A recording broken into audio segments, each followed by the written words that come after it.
Bismillahirrahmanirrahim. Assalamualaikum warahmatullahi wabarakatuh. Halo semuanya, saya Susanur Akidah, calon guru penggerak angkatan 10 dari SMKN 1 Sagiranten.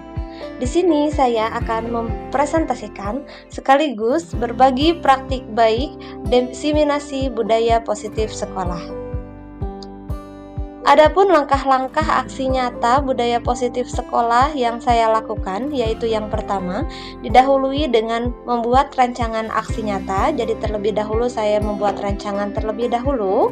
Lalu selanjutnya yaitu berkolaborasi dengan kepala sekolah untuk meminta izin serta memberikan penjelasan akan pentingnya berbagi praktik baik budaya positif sekolah.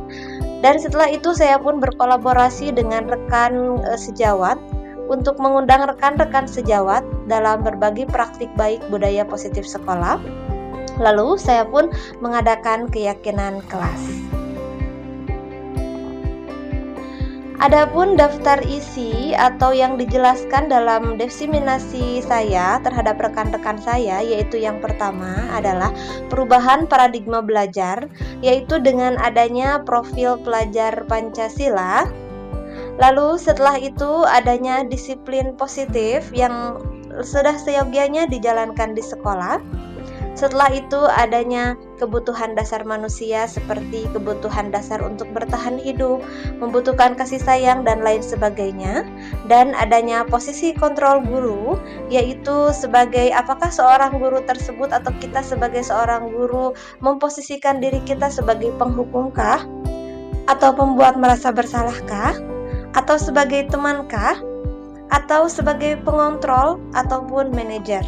Lalu diakhiri dengan praktik atau contoh dari segitiga restitusi yang sudah dijalankan terhadap peserta didik yang memiliki permasalahan serta adanya keyakinan kelas. Dalam keyakinan kelas di sini, saya mengajak peserta didik saya untuk membuat keyakinan kelas dan bukan lagi menjadi peraturan kelas yang jika adanya peraturan itu bersifat mengikat dan membuat peserta didik merasa terpaksa. Namun dengan adanya keyakinan kelas ini adalah pernyataan-pernyataan yang muncul dari peserta didik sendiri dan kesediaan untuk menjalankannya. Berikut adalah praktik keyakinan kelas yang saya praktikkan terhadap murid saya. Jadi ini kita untuk sepakat melaksanakan atau membuat keyakinan kelas yang siap untuk dipraktikkan. Jadi di sini saya mengajar di kelas 10 TKJ 1 atau Teknik Komputer Jaringan. Untuk membuat keyakinan kelas saya membuat sticky note atau menggunakan sticky note dan peserta menuliskan apa yang mereka inginkan untuk membuat kelas mereka menjadi nyaman. Nah, ini juga masih praktik keyakinan kelas atau dokumentasi praktik keyakinan kelas. Lalu setelah itu ada praktik diseminasi budaya positif Lalu ada juga praktik diseminasi budaya positif. Jadi di sini saya berbagi praktik baik dengan rekan-rekan saya. Nanti di video selanjutnya, di part selanjutnya, jadi ada video atau dokumentasi dari praktik diseminasi budaya positif sekolah ketika saya berbagi praktik dengan rekan-rekan. Ini juga ketika saya berdiskusi dengan rekan-rekan sejawat.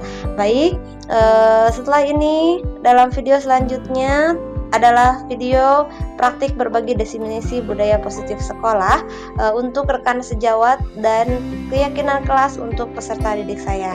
Selamat menyaksikan. Terima kasih. Assalamualaikum warahmatullahi wabarakatuh.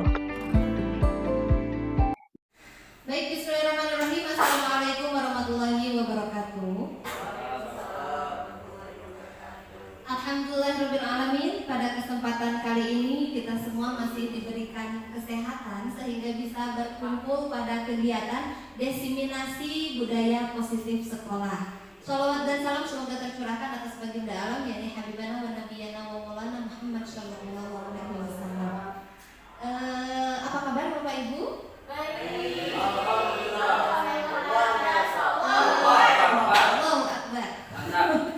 Sebelumnya saya benar-benar mengucapkan terima kasih banyak atas kesediaan Bapak dan Ibu untuk menghadiri berbagi praktik baik dan diseminasi budaya positif sekolah ini.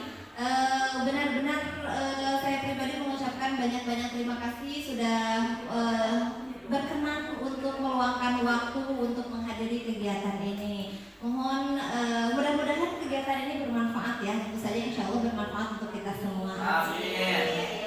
Baik Bapak Ibu, langsung saja pada kesempatan kali ini saya secara akhirnya sudah kenal ya Bapak Ibu ya. Akan membawakan atau mempresentasikan materi penerapan budaya positif sekolah. Jadi mungkin Bapak Ibu sering mendengar apa itu budaya positif sekolah seperti itu. Sudah siap Bapak Ibu? Siap. Oke. Sebelumnya supaya lebih lebih bersemangat, ada ice breaking dulu sebentar. Ice breakingnya tidak lama-lama. Jadi cukup dengan teman sepinggir saja, berdua, Bapak Ibu bisa. Nah, kalau bertiga boleh bertiga, tidak apa-apa. Jadi mungkin ini ada 5 jari, 1, 2, 3, 4, 5. Istilahnya itu seperti sweet, tapi Bapak Ibu boleh 3, boleh 4, boleh 5. Ya, jadi misalkan sama Pak Erwin mau berapa? Harus cepet bilang misalkan mau tambahan mau perkalian. Oh iya. Pertambahan aja ya. Misalkan 3, saya 3, Pak Erwin 5 jadi 8. Nah, cepet seperti itu. Oke, siap Bapak Ibu? Oke. Silakan Bapak Ibu dimulai supaya lebih semangat ya. Boleh Bapak Bapak Wadidaya boleh. Silakan ya. Saya hitung ya. 1, 2, 3.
Pembelajaran yang terdiferensiasi sehingga setiap siswa belajar sesuai dengan kebutuhan dari tahap perkembangannya untuk mewujudkan profil pelajar Pancasila. Di sini ada kalimat terdiferensiasi.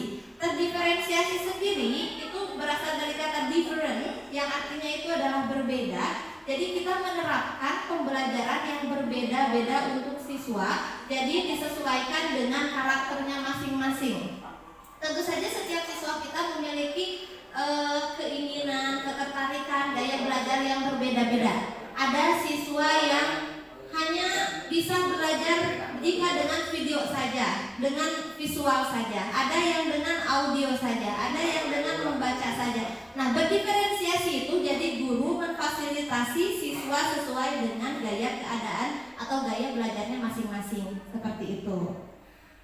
Untuk selanjutnya, di sini ada disiplin positif. Dalam budaya kita, makna kata disiplin dimaknai dengan sesuatu yang dilakukan seseorang pada orang lain untuk mendapatkan kepatuhan. Kita cenderung menghubungkan kata disiplin dengan ketidaknyamanan. Biasanya di sekolah kita terutama, disiplin itu pasti setiap sekolah memiliki disiplin. Betul Bapak Ibu? Kedisiplinan. Misalkan contohnya atau bisa dikatakan adanya peraturan. Ya, misalkan tidak boleh apa? Biasanya peraturan yang ada di sekolah itu Bapak Ibu contohnya tidak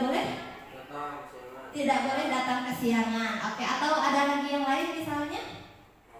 Tidak boleh merokok, betul. Nah, ini sebagai pendidik tujuan kita adalah menciptakan anak-anak yang memiliki disiplin diri sehingga mereka bisa berperilaku dengan mengacu pada nilai-nilai kebajikan universal dan memiliki motivasi intrinsik bukan ekstrinsik. Maksud motivasi intrinsik ini motivasi yang muncul dari dalam dirinya sendiri, kesadaran untuk melakukan atau tidak melakukan.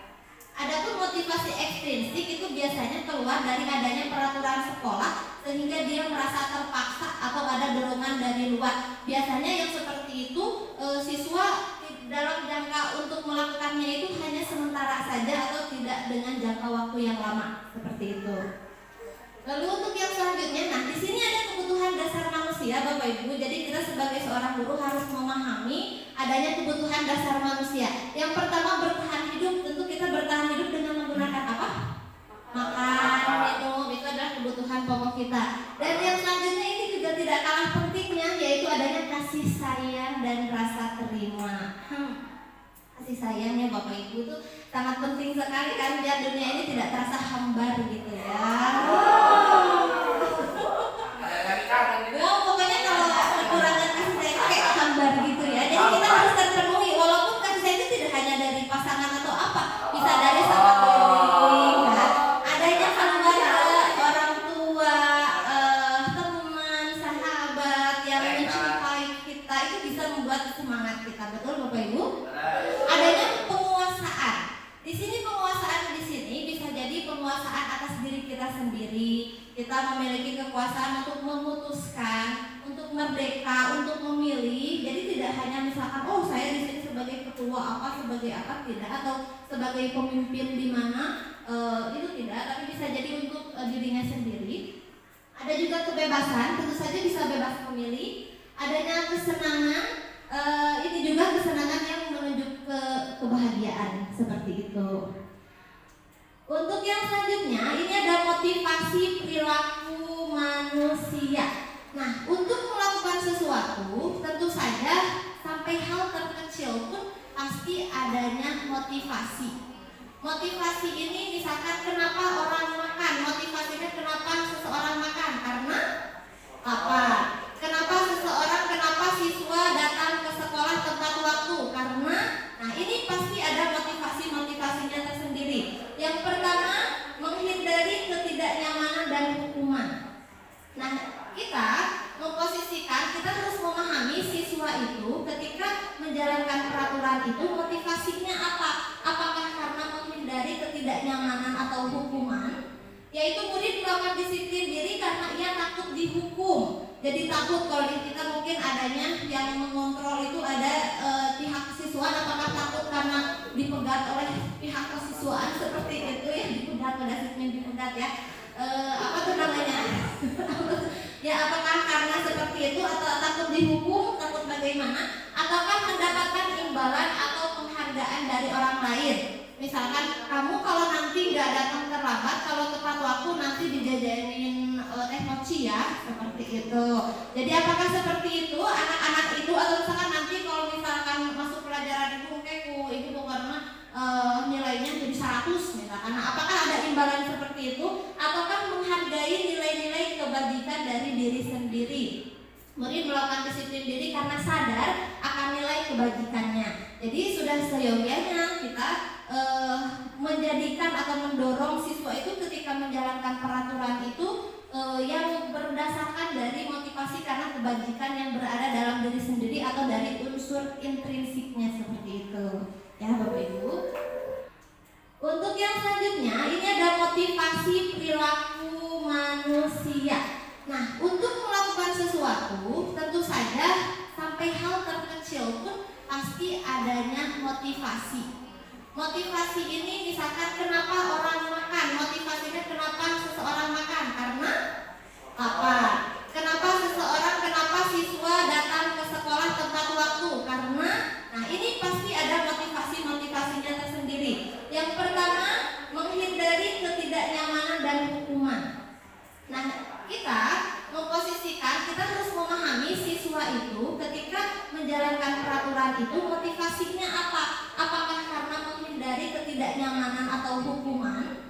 Yaitu murid melakukan disiplin diri karena ia takut dihukum. Jadi takut kalau kita mungkin adanya yang mengontrol itu ada pihak kesiswaan, apakah takut karena dipegat oleh pihak kesiswaan seperti itu ya, dipegat, pada disiplin dipegat ya. Apa tuh namanya? Ya, apakah karena seperti itu atau takut dihukum, takut bagaimana, ataukah mendapatkan imbalan atau penghargaan dari orang lain. Misalkan kamu kalau nanti nggak datang terlambat, kalau tepat waktu nanti dijajanin teh mochi ya, seperti itu. Jadi apakah seperti itu anak-anak itu, atau misalkan nanti kalau misalkan masuk pelajaran itu ibu karena nilainya jadi 100 misalkan. Nah, apakah ada imbalan seperti itu ataukah menghargai nilai-nilai kebajikan dari diri sendiri? Murid melakukan disiplin diri karena sadar akan nilai kebajikannya. Jadi sudah seyogyanya kita menjadikan atau mendorong siswa itu ketika menjalankan peraturan itu yang berdasarkan dari motivasi karena kebajikan yang berada dalam diri sendiri atau dari unsur intrinsiknya, seperti itu. Ya Bapak Ibu. Lalu di sini ada konsep disiplin identitas yang gagal. Di sini mungkin kita ini ada sedikit perdebatan sih mungkin ya, ketika kita misalkan ada suatu seminar atau apa. Jadi kita sering melakukan adanya hukuman dan adanya penghargaan. Hukuman itu menyakitkan, menimbulkan menyakitkan, tidak nyaman. Murid takut, memaksa murid menyembunyikan kesalahan, murid menjadi rendah diri. Biasanya kalau hukuman identik dengan menyakitkan, lebih ke fisik, misalkan seperti itu ya. Misalkan contohnya ada siswa kita ada peraturan di sekolah harus memakai sepatu hitam. Tapi karena siswa tersebut tidak memakai sepatu hitam, jadinya kamu tidak pakai sepatu hitam, kamu tidak boleh memakai sepatu, lepas. Itu kan menghukum, menyakiti ke fisiknya. Itu berarti tidak boleh.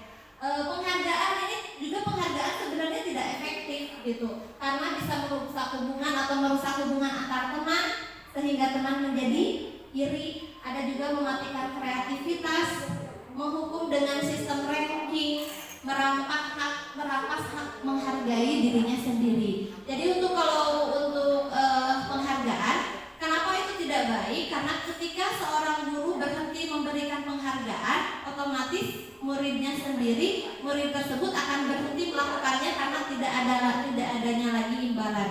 Seperti itu. Jadi sebenarnya pemberian penghargaan kepada siswa pun itu tidak begitu efektif untuk dijalankan di dalam kelas, seperti itu.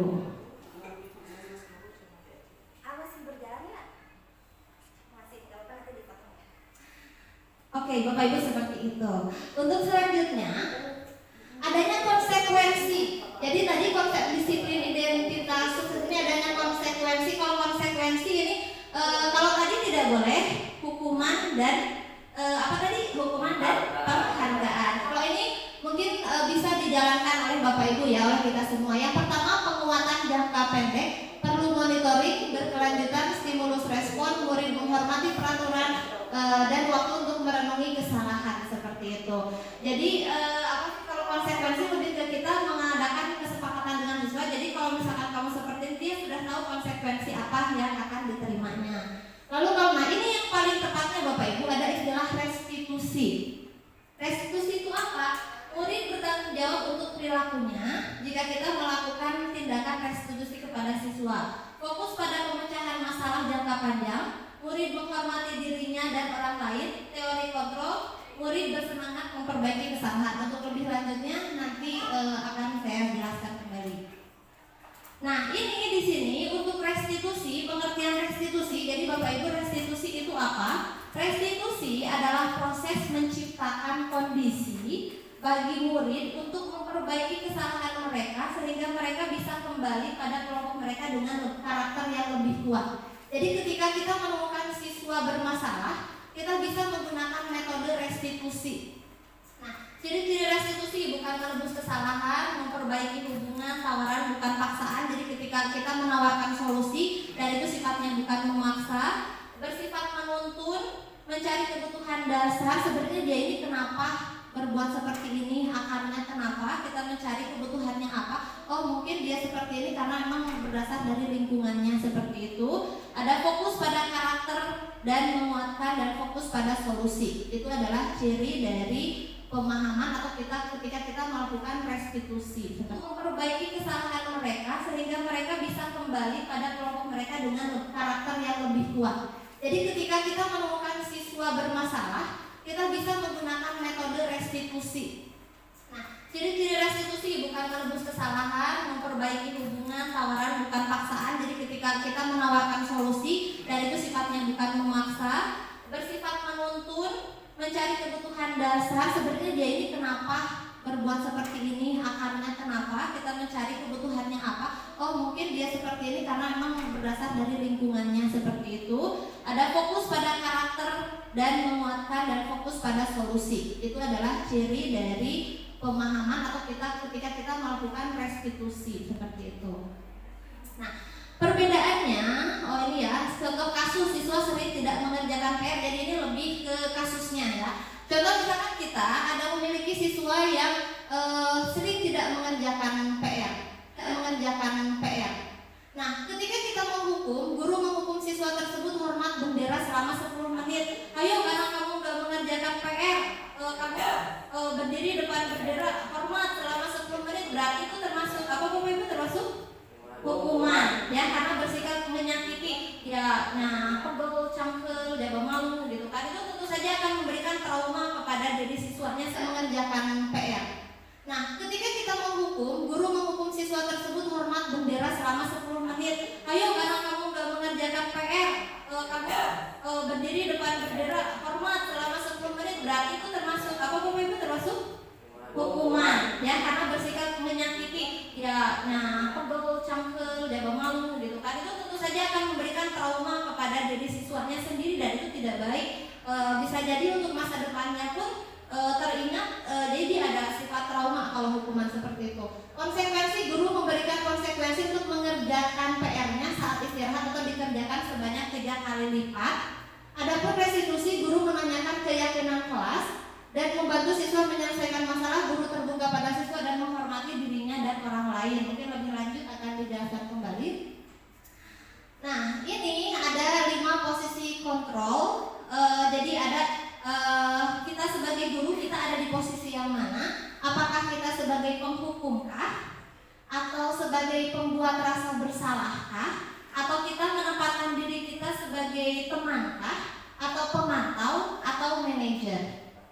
Nah, di sini penghukum mematuhi aturan sekolah, lalu ya harus berdiri di depan barisan seperti itu. Pembuat rasa bersalah, ini contoh kalimatnya. Berapa kali Bu Guru harus memberitahu kamu, Ibu kecewa sama kamu, pokoknya Ibu mah kecewa banget, pokoknya gitu, mau libaturan gitu ya. Mungkin seperti itu ya. Saya sih seperti itu ya. Atau bukan, mohon maaf, itu merasa bersalah barusan ya, beda-beda. Kalau merasa bersalah, misalkan kamu gak kasihan sama Ibu gitu, nanti Ibu itu dimarahin kepala sekolah gitu. Nah, itu posisinya merasa bersalah seperti itu.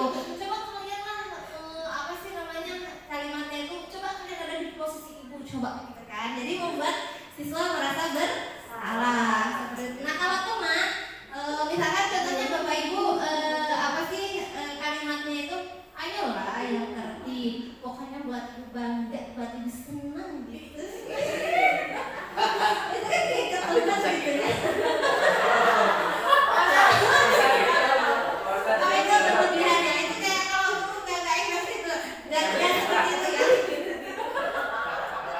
Oke, kayak gitu misalkan, ayolah buat Ibu bangga ya, pokoknya mah keren, kumaha ke teman gitu ya. Ada juga pemantau. Kamu sudah melanggar apa peraturannya dan konsekuensinya, itu memantau. Ada guru yang memantau gitu ya, dan ada yang manajer. Kalau manajer, apa kamu tahu kesalahan kamu, kira-kira bagaimana menurutmu? Kalau itu lebih menawarkan solusi. Kira-kira Bapak Ibu, menurut Bapak Ibu yang mana posisi yang paling bagus? Manajer. Yang disarankan untuk kita memiliki posisi kontrol apa? Manajer, seperti itu ya Bapak Ibu. Jadi kita lebih memperbaiki kesalahan murid dengan kita menawarkan solusi apa yang ditawarkan seperti itu. Nah, di sini ada keyakinan kelas. Mengapa ada keyakinan? Jadi keyakinan kelas ini adalah bagian dari budaya positif sekolah. Keyakinan kelas itu apa? Mengapa kita memiliki peraturan? Jadi Bapak Ibu, keyakinan kelas itu kalau istilahnya itu peraturan sekolah atau peraturan kelas. Jika peraturan itu lebih ke mengikat siswa, jadi seakan-akan siswa itu merasa terikat gitu, merasa hukuman aja. Tapi kalau keyakinan kelas itu siswa lebih menyadari karena muncul dari dirinya sendiri. Jadi diberi contoh ketika kita masuk kelas, kita mengadakan keyakinan kelas, kita tawarkan kepada siswa, baik misalkan anak-anak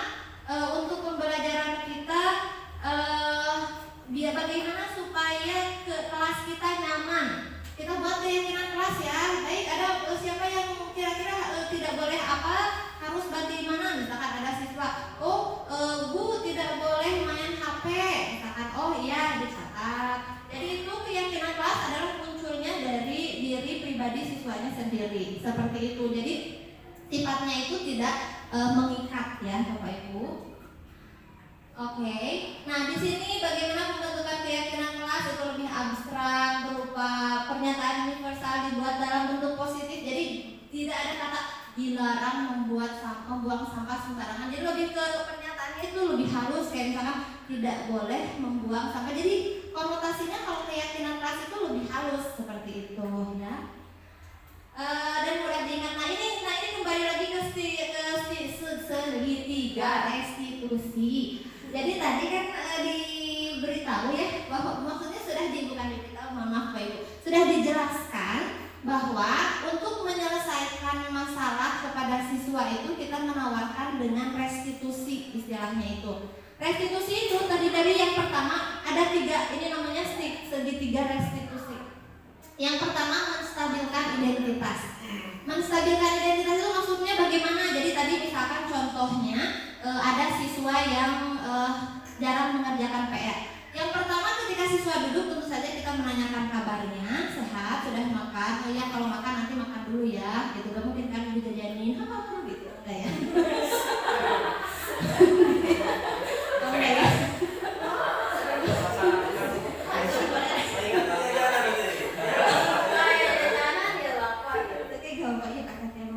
Enggak ya, bercanda ya, gitu ya, bercanda. Apa kabar, sudah makan, gitu ya, oh ya. Nah, menstabilkan identitas itu contoh kalimatnya seperti apa? Jadi supaya siswa tersebut ketika melakukan kesalahan dia merasa emosinya itu merasa tidak tersudutkan, seperti itu. Contoh misalkan contoh kalimatnya misalkan apa ya contohnya? Ada yang bisa kasih contoh Bapak Ibu? Misalkan contohnya itu seperti ini.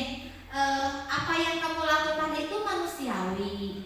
Ibu pun pernah melakukan kesalahan. Jadi itu kayak kita tuh tidak langsung menjudge gitu. Hei-nya salah gitu. Tidak langsung seperti itu. Nus ya kok karena mau sukses gitu gitu ya misalkan seperti itu. Nah, tidak langsung menjudge, tapi kita lebih ke menstabilkan emosinya ya. Seperti itu ya. Pasti kita ada sedikit teringat-ingat ya. Jadi itu kadang ya seperti itulah. Jadi apa sih namanya, tidak apa-apa untuk berbuat salah, itu manusiawi. Ibu pun atau bapak pun pernah melakukan kesalahan yang sama. Yang penting kita tidak melakukannya lagi di masa yang akan datang. Itu yang dimaksud dengan menstabilkan identitas. Lalu setelah siswa misalkan sudah kita angkat lagi emosinya, jadi sudah kita angkat lagi emosinya, kita adanya validasi tindakan yang salah. Untuk validasi tindakan yang salah itu contohnya misalkan kamu tahu tidak kenapa dipanggil ke sekolah? Tidak Bu, misalkan ibu dengar dari guru-guru mata pelajaran ibu mata pelajaran yang lain katanya jarang mengerjakan PR. Oh iya Bu, betul. Nah, kenapa tidak mengerjakan PR? Nah, dalam validasi masalah ini kita menanyakan alasannya, akar permasalahannya kenapa dia tidak mengerjakan PR. Misalkan oh ya Bu sering kelupaan, banyak kerjaan. Oh Bu sebenarnya saya udah apa sih namanya sudah bisnis Bu di rumah, bisnis apa? Bisnis batu akik Bu, misalnya seperti itu ya. Jadi saya tidak punya waktu seperti itu. Nah, jadi kita tahu akar permasalahannya. Nah, setelah kita mengetahui validasi tindakan yang salah, kita menanyakan keyakinan. Kita menanyakan keyakinannya. Oke, baik. Misalkan contohnya apakah misalkan Adi, apakah perbuatanmu itu cocok atau sesuai dengan keyakinan kelas? Oh tidak Bu, harusnya bagaimana? Harusnya saya mengerjakan PR. Nah seperti itu. Jadi solusinya menurut kamu bagaimana? Kita tanyakan lagi solusinya. Oh ya Bu, nanti saya tidak fokus dulu, saya tidak begadang, dan nanti saya akan mengerjakan PR. Seperti itu ya Bapak Ibu. Nah ini contoh yang sudah dilaksanakan, contoh segitiga restitusi. Jadi ini ada nanti ini ketika siswanya bermasalah, jadi kita melaksanakan segitiga restitusi, kita panggil siswanya dan kita mulai melaksanakan atau menyelesaikan masalah dengan segitiga restitusi seperti itu. Baik Bapak Ibu, mungkin cukup sekian. Namun sebelum saya tutup, apakah saya buka dulu diskusi untuk Bapak Ibu? Apakah ada yang ditanyakan terlebih dahulu? Boleh?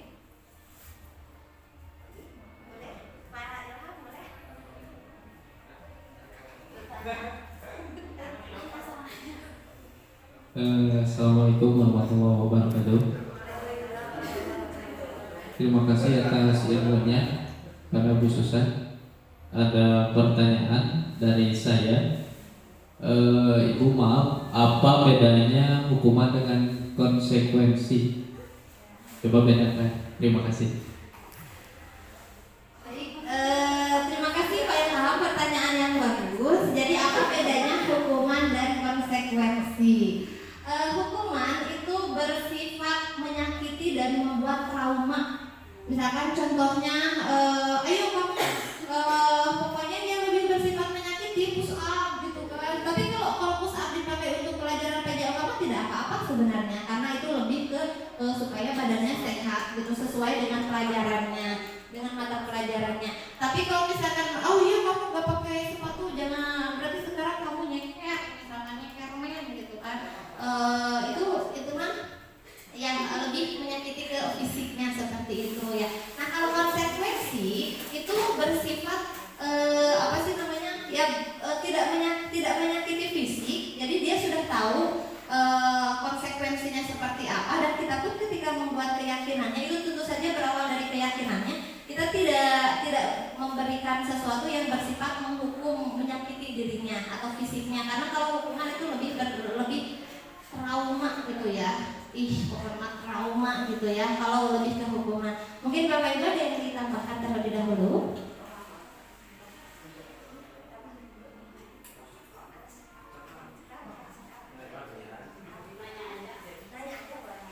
Silakan Sri.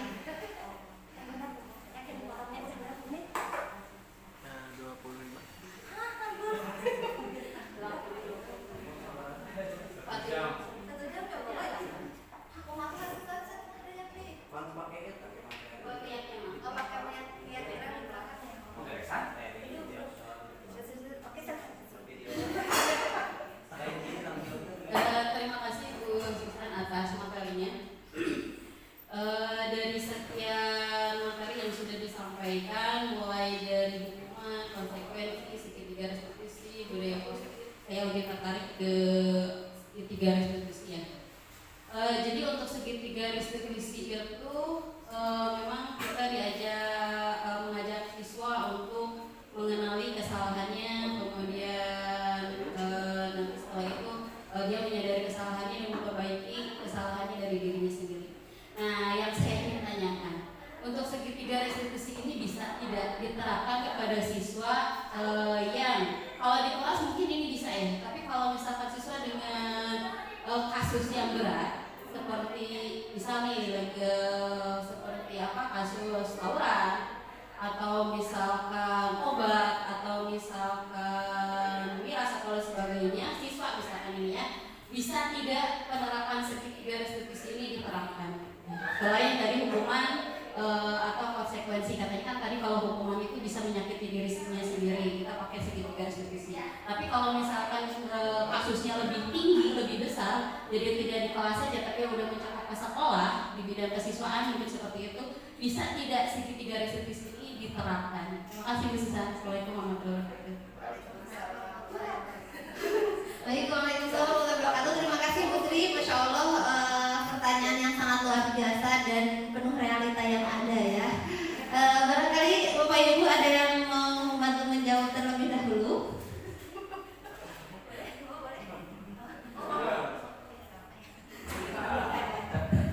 Bisa. Dilempar. Ya, pada dasarnya kita tidak melihat kasusnya seperti apa. Jadi memang segitiga restitusi itu diterapkan hampir di setiap kasus. Hanya ketika kasusnya ini berat, ini perlu dilakukan berulang-ulang. Karena tidak bisa dengan satu kali kegiatan restitusi semua permasalahan itu bisa selesai. Bahkan dengan permasalahan yang ringan pun sebetulnya itu bisa dilakukan dengan beberapa kali restitusi sampai dia peserta didik itu bisa bisa mencari tahu solusi yang terbaik buat dirinya. Kemudian yang paling penting adalah peserta didik memahami apa kesalahannya dan berupaya untuk memperbaiki diri. Jadi kalau saya lebih berpendapat bahwa ketika permasalahan pada siswa itu seperti tadi, itu bisa saja menggunakan segitiga restitusi. Hanya perlu berperan, tidak bisa langsung dengan satu kali bisa berhasil, bahkan bisa beberapa kali berhasil. Bahkan kalau saya lebih berpendapat tidak masalah dengan kita menggunakan hukuman atau konsekuensi gitu ya. Karena dengan hukuman atau konsekuensi mungkin akan ada perubahan. Tetapi bagaimana kita mengemas hukuman tersebut menjadi tidak lebih menyakitkan, maka lebih diarahkan kepada konsekuensi gitu. Nah, jadi kalau dikaitkan dengan posisi kontrol, memang di kita tuh masih perlu ada posisi kontrol penghukum, karena di kita belum sepenuhnya menerima dengan teori-teori yang sudah ada. Bahkan di peserta didik juga kan ketika kita melakukan treatment dengan restitusi ini, cenderung perubahannya tuh sangat sedikit, sangat sedikit sekali. Bahkan mungkin yakin kita yakin bahwa ketika kita melakukan restitusi itu anak tuh bisa berubah atau tidak. Tetapi ini adalah sebuah upaya bahwa ketika kita semua di sekolah ini memahami bahwa ada pilihan ketika menyelesaikan permasalahan itu dengan segitiga restitusi, kenapa tidak kita coba gitu ya. Yang pada akhirnya dampaknya itu bukan dalam jangka waktu dekat, tapi nanti jangka waktu yang sangat panjang sekali. Dengan hukuman, dengan konsekuensi dampaknya tidak akan langsung pada saat itu, tapi jangka waktu yang sangat panjang sekali. Bahkan dengan hukuman atau dengan konsekuensi itu akan mereka ingat sampai mungkin mereka tua gitu. Tapi dengan segitiga restitusi tampak seperti kita itu tidak berhasil. Padahal dari dalam diri peserta didik kita tidak tahu apa yang terjadi di dirinya sendiri. Dan itulah yang mungkin harus kita coba kuatkan semua di sekolah ini agar penanganan siswa itu tidak harus selalu biarkanlah kesiswaan yang menjadi penghukum gitu ya. Biarkan kesiswaan yang menjadi mengontrol semua gitu. Tapi kita berupaya ketika menangani permasalahan itu gunakanlah segitiga restitusi. Jadi kalau mau berapa tadi mah kesiswaan baik gitu. Ada berhasil atau tidak, kita sedang berupaya. Itu mungkin Bu ya, mengadil itu. Bapak terima kasih banyak. Terima kasih kepada Bapak yang telah membantu untuk menjawab. Jadi memang seperti itu ya, betul saya sangat setuju sekali, pokoknya mah luar biasa. Ya Bapak terima kasih banyak Pak. Boleh Bapak Ibu boleh sambil disantap aja tidak apa-apa. Oke. Jadi intinya ya Bu, jadi boleh kita sesekali posisi kontrol memposisikan diri kita sebagai penghukum, sebagai teman, tapi tidak setiap kali sebagai penghukum, tidak setiap kali sebagai teman. Adapun untuk apa tadi namanya? Untuk kasus.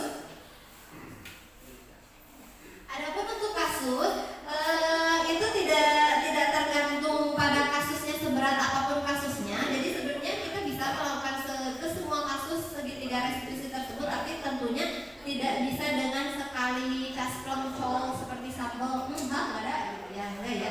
Jadi tapi bisa lagi. Bisa. Oh bisa. Oke. Baik, saya lanjutkan. Jadi penanaman karakter itu yang jelas adalah dikatakan dari sejak dia lahir. Kadang-kadang ada yang meyakini ketika di dalam perut juga ibunya penanaman karakter itu sudah ada sebetulnya. Nah, memang prosesnya ada juga dikatakan bahwa karakter seseorang itu ada yang bilang bisa diubah, ada yang bilang tidak bisa diubah. Itu seperti itu. Terus kemudian salah satu contoh yang kita yakini di agama kita bahwa salah satu untuk berperilaku karakter yang baik bagi anak karena masih proses penemuan jati diri, itu salah satunya adalah dengan kita memberi contoh. Itu seperti. Nah, pertanyaannya balik lagi ke kita. Kitanya sudah bisakah dijadikan contoh? Iya, soalnya seperti itu pasti. Karena anak itu salah satu yang mudah mereka ikuti adalah orang yang dia idolakan. Kalau gurunya menarik, gurunya selalu memberi contoh yang baik di dalam hal-hal pembelajaran di sekolah, pasti itu. Jadi contohnya lebih ini secara pribadi ke sana gitu. Nah, kalau saya kembali lagi ke kitanya sudah sampai sana dulu gitu, sebelum menuntut anak untuk bersikap baik. Itu yang pertama. Jadi poinnya adalah anak harus bisa melihat dari teladan yang baik. Oleh sekolah tentu saja bapak dan ibu. Yang kedua, masalah hubungan. Kalau dulu kan saya pernah dulu ikut pelatihan kurikulum 2013. Kalau nggak salah revisinya waktu itu dengan pendekatan saintifik waktu itu. Jadi memang disarankan ada reward dan punishment. Sama menariknya dijelaskan seperti ibu menjelaskan hari ini gitu.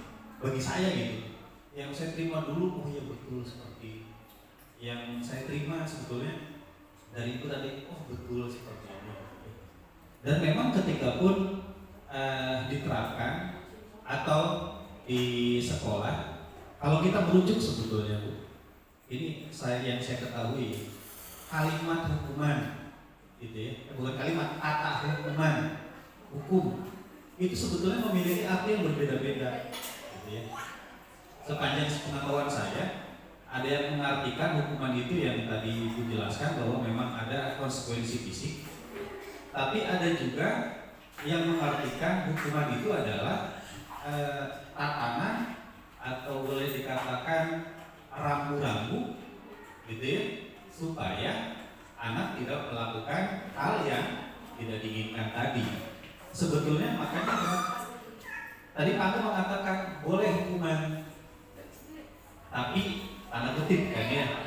Nah, justru itu sikap kitanya gitu sebetulnya. Kalau menurut saya sikap kitanya berada di mana, hukumannya mau seperti apa gitu. Sangat menarik. Ribut pun tidak harus, karena gini ya. Yang saya terima dulu ketika di 2013. Curhat aja ini. Jadi seperti ini. Jadi seperti ini. Hanya yang saya tahu itu yang diarahkan ke kita, ke peserta, itu adalah sudut pandang yang berbeda. Contoh, kalau sekarang jangan menghukum karena mohon maaf, jangan diberi reward. Kenapa? Karena kalau dikasih reward, mereka itu jadi tidak ada perubahan intrinsik, ya. Jadi hanya ekstrinsik saja. Jadi rangsangan hadiah itu, gitu. Yang dijelaskan sangat menarik sekali. Tapi dulu juga saya mendapatkan sebaliknya menarik juga, Bu. Karena sudut pandangnya berbeda. Kalau dulu kasih reward, walaupun dengan tepuk tangan. Diharapkan ketika ada reward apapun itu adalah menjadi pacuan untuk yang lainnya biar bisa lebih baik. Jadi dua-duanya menurut saya bagaimana kita menyikapi hal yang terjadi, dan tugas saya gitunya sebagai tentu saja guru gitu, jelas saya akan mengikuti perkembangan metode pembelajaran ataupun kurikulum yang ada gitu. Tapi pada dasarnya semuanya baik. Hanya mungkin karena setiap temuan itu di ilmuwan juga, ketika ada ilmuwan yang baru, dia akan menemukan hal baru yang lebih yang lebih baik itu untuk keperluan di masa yang akan datang. Ini curhat aja Bu ya. Udah sekian aja lah. Aduh, lebih panjang. Assalamualaikum warahmatullahi wabarakatuh. Waalaikumsalam warahmatullahi wabarakatuh. Terima kasih Bapak, Masya Allah sekali pengalamannya yang tentu saja bisa kita ambil, dan memang benar Pak. Jadi kayak kita sebagai guru itu sebenarnya dilema, apakah kita harus memberikan penghargaan atau bagaimana tidak diberi penghargaan. Tapi misalkan kalau kita saat kita tidak memberinya, jadi siswa nggak semangat, jadi tepuk tangan pun itu sudah bisa termasuk reward. Betul, saya sangat setuju sekali. Dan lagi-lagi kembali ketika kita mengadakan atau membuat treatment kepada siswa, kita kembali lagi kepada untuk menilai diri sendiri, sudahkah kita menjadi teladan untuk siswa. Jadi memang perlu adanya keteladanan tentu saja dari seorang guru. Jadi nggak kayak misalkan guru tinggi, apalagi siswa yang seumuran tingkat SLTA yang sudah mampu membalik-balikkan perkataan walaupun tidak secara langsung dipanggil, tapi di belakangnya guru GG. Jadi memang sudah selayaknya kita sebagai guru berkomitmen untuk memberikan teladan yang baik untuk siswa-siswa kita seperti itu. Oke, mungkin bentar ya.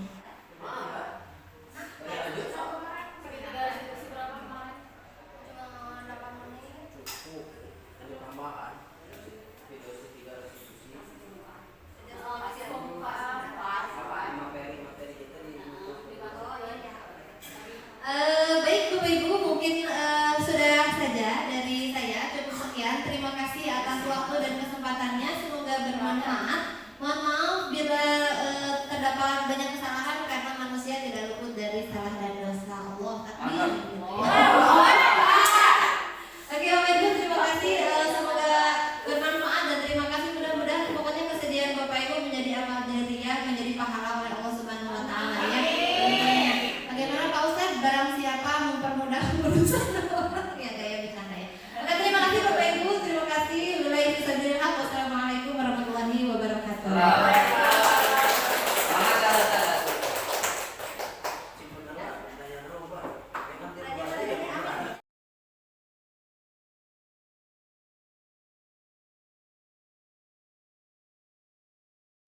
Oke baik, bismillahirrahmanirrahim. Wassalamualaikum warahmatullahi wabarakatuh. Waalaikumsalam warahmatullahi wabarakatuh.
Selamat siang, Rauf. Siang, Ibu. Sudah makan? Sudah, Ibu. Oke, Rauf tahu tidak kenapa Ibu memanggil Rauf ke sini? Tidak tahu, Ibu. Oh, tidak tahu. Jadi, Ibu mendengar dari beberapa guru mata pelajaran, katanya Rauf sering tertidur ketika guru menjelaskan. Iya, Ibu. Rauf merasa seperti itu. Iya, Kenapa? Boleh Ibu tahu alasannya? karena Rauf semalam tidur sampai tengah malam, Ibu. Oh, jadi Rauf tertidur sangat malam sekali. Iya. Baik, Rauf, wajar jika manusia memiliki kesalahan, itu manusiawi. Ibu pun sering dan pernah melakukan kesalahan. Di sini Ibu tidak akan menyalahkan Rauf, hanya mencari solusi dari permasalahan yang sedang dihadapi. Apa yang Rauf lakukan sehingga Rauf tertidur sangat malam sekali? Semalam Rauf main game, Ibu. Oh, main game, main HP Rauf. Iya, Ibu. Sekarang Ibu tanya, apakah tindakan Rauf itu sesuai dengan keyakinan kelas? Tidak, Ibu. Nah, keyakinan kelas apa yang Rauf langgar? Rauf melanggar keyakinan kelas, yaitu tidur di kelas, Ibu, sama tidak memperhatikan pelajaran. Oh, seperti itu. Apakah Rauf merasakan bahwa tidak tertidur di kelas dan memperhatikan pembelajaran itu penting? Penting, Ibu. Nah, jika Rauf merasakan penting, meyakini bahwa itu penting, haruskah Rauf memperbaikinya? Iya, Ibu. Lalu, apa yang harus Rauf lakukan? Rauf tidak akan tidur tengah malam lagi dan akan tidak tidur di kelas lagi dan akan memperhatikan pelajaran, Ibu. Bersedia Rauf memperbaikinya?